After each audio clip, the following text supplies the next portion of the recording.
اللهم صل وسلم وبارك على محمد وعلى آل محمد. اللهم انفعنا بما علمتنا وعلمنا ما ينفعنا وزدنا علما وبارك لنا في علمنا وارزقنا الإخلاص في القول والعمل كاملا. ونسألك اللهم علما نافعا لا ينسى وتوفيقا دائما وصحة ويقينا. اللهم صيبا نافعا، اللهم صيبا نافعا، اللهم صيبا نافعا، وصلى الله على محمد. آمين يا رب العالمين. Alhamdulillah kaum muslimin rahimakumullah. Hari ini tanggal 1 Rabiul Akhir 1443 kita lanjutkan pengajian kitab Ad-Durrul Bahiyah, kitab fikih karya Imam Syaukani yang wafat pada tahun 1250 rahimahullah ta'ala. Kita sudah membahas kitab tentang makan. Kita lanjutkan sekarang Kitabul Libas, kitab tentang berpakaian. Qala al-muallif rahimahullah, satrul aurah, menutup aurat, wajibun, hukumnya wajib, fil mala, di hadapan orang banyak, wal khala, maupun ketika bersendiri. Jadi ketika kita bersendiri pun tidak boleh membuka aurat kita, kecuali kalau diperlukan, misalnya karena buang hajat dan sebagainya. Rasulullah sallallahu alaihi wasallam bersabda, ihfaz auratak, jagalah auratmu, illa min zaujatik, kecuali terhadap istrimu, maka boleh terlihat oleh istri. Au ma malakat yaminuk, atau kepada budakmu, maka boleh terlihat oleh budak. Kemudian Rasulullah ditanya, idza kana ahaduna khaliyan, kalau seseorang sedang bersendiri, apakah boleh telanjang? Qala, Nabi menjawab, Allahu ahaqqu, Allah itu lebih berhak, ayyustahya minhu, untuk malu kepada Allah, minan nasi, daripada malu kepada manusia. Hadis riwayat Imam Ahmad, derajatnya sahih.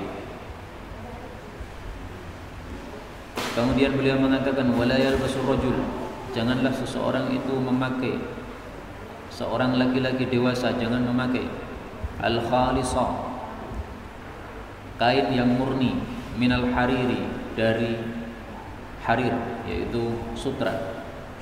Jadi sutra haram bagi laki-laki, bagi perempuan mubah. Kenapa? Karena Rasul sallallahu alaihi wasallam memang membedakan hukum antara keduanya.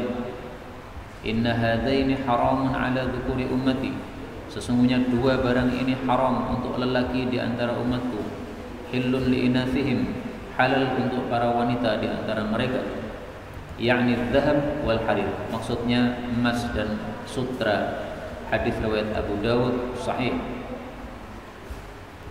Adapun wanita kalau sudah mati, maka juga tidak sepantasnya memakai sutra, hukumnya tidak mubah lagi, tetapi makruh. Karena orang yang sudah mati tidak perlu berdandan kepada suaminya. Berikutnya, idza kana fawqa arba'i asabi', apabila sutra itu lebarnya lebih dari 4 jari, maka itu haram. Illa litadawi, kecuali untuk berobat karena gatal misalnya, maka boleh. Kita lihat hadisnya dari Rasulullah sallallahu alaihi wasallam dari kitab Bulughul Maram, kita temukan hal itu. Ada dua orang sahabat Nabi sallallahu alaihi wasallam bernama Abdurrahman bin Auf dan Zubair. Dibolehkan memakai qamisul harir, baju sutra, fi safarin, waktu itu dalam kondisi safar perang, min hikkatin kanat bihima, gara-gara gatal-gatal yang dialami oleh keduanya. Hadis muttafaqun alaih. Maka gatal-gatal ini bisa diatasi dengan sutra, karena terpaksa pada waktu safar, maka diperbolehkan oleh Nabi sallallahu alaihi wasallam. Sutra kalau lebarnya hanya 4 jari, ini masih boleh, maksimal 4 jari. Lebar 5 jari haram. Rasulullah sallallahu alaihi wasallam mengatur hal tersebut. Naha telah melarang Nabi sallallahu alaihi wasallam an lubsil harir, laki-laki pakai sutra, illa maudhi'a isba'in, kecuali kalau lebarnya 2 jari, au thalathin atau 3 jari, au arba' atau 4 jari. Muttafaqun alaih. Nah, maka misalnya belahan dari baju ini seandainya dihiasi dengan sutra, tidak apa-apa ya, karena lebarnya paling 2 jari. Kemudian kulon ini ya, ini juga dihiasi sutra nggak apa-apa. Pinggir ini dihiasi sutra nggak apa-apa, karena cuma lebarnya 2 jari saja. Lebih dari 4 jari haram. Kemudian wala yaftarishu, tidak boleh juga duduk di atas sutra. Jadi kalau sutra itu diharamkan, maka diharamkan untuk dipakai, maka duduk pun sama hukumnya dengan memakai. Dalam hadis riwayat Bukhari disebutkan jelas wa an najlisa alaih, dilarang duduk di atas sutra. Jadi memakai itu tidak hanya untuk baju kita, ya, untuk badan kita, tapi ditaruh di bawah, kemudian pantat kita berada di atasnya, itu sama dengan memakai, itu sudah haram. Wala, tidak boleh pula al-masbuh bil usfur, baju yang sudah dicelup dengan warna kuning atau warna merah. Ini maksudnya adalah warna merah yang khusus bagi para perempuan. Jadi warna ini biasanya warna-warna yang khasnya untuk para wanita. Kalau di Indonesia ya kira-kira warna pink. Nah, laki-laki tidak boleh memakai warna pink. Kenapa? Karena kalau memakai warna pink ini menyerupai para wanita. Ada seorang sahabat Nabi SAW laki-laki memakai baju dengan warna wanita tadi. Maka oleh Nabi SAW ditegur, ummuka amaratka bihada, apakah ibumu menyuruh kamu pakai baju ini? Hadis riwayat Muslim. Nah, kata-kata ibumu ini menunjukkan bahwa ini baju untuk wanita, bukan untuk kamu. Ini sahabat Nabi yang ditegur adalah bernama Abdullah bin Amr bin As, ahli hadis dan ahli ibadah. Maka Abdullah bin Amr bertanya, ya Rasulullah, bagaimana sikap saya dengan baju ini? Apakah saya cuci dulu supaya warnanya hilang, warna celupannya hilang? Maka Nabi mengatakan, bal ahriqhuma, bakar saja kain itu, ya. Karena sudah kamu pakai, sementara itu cocoknya untuk para wanita saja. Kemudian wala thawba syuhrah, tidak boleh memakai baju untuk ketenaran. Jadi CJDW, nyeleneh dewe. Maka baju paling bagus itu adalah baju yang rata-rata orang memakainya.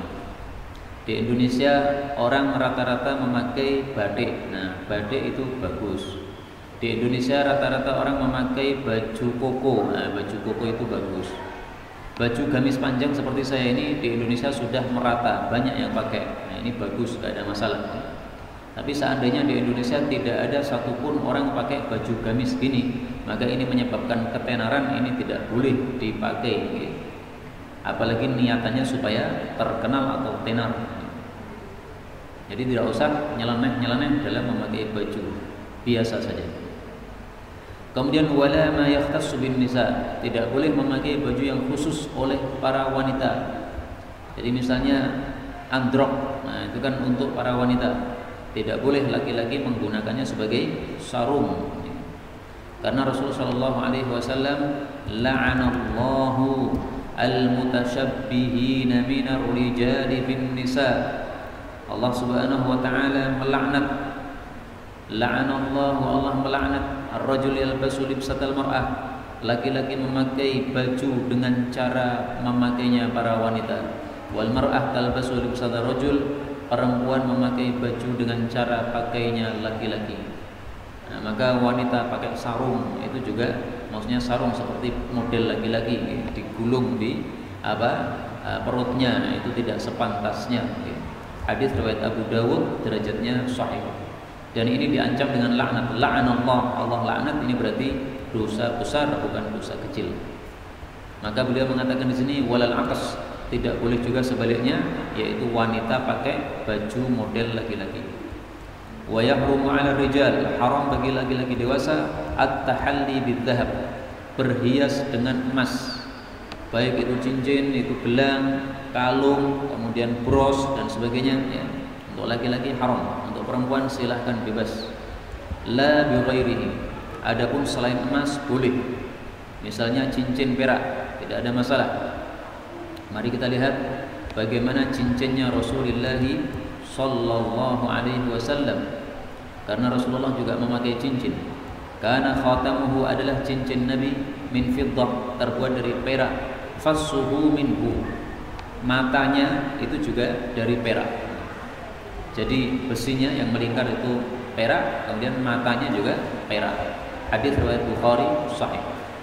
Maka perak, intan, berlian, permata ya semuanya boleh bagi laki-laki. Yang haram hanya satu, emas saja. Baik itu emas kuning maupun itu emas putih, pokoknya kalau disebut az-zahab atau emas maka hukumnya adalah haram. Kemudian kita lanjutkan Kitabul Udhiyah, kitab tentang korban Idul Adha.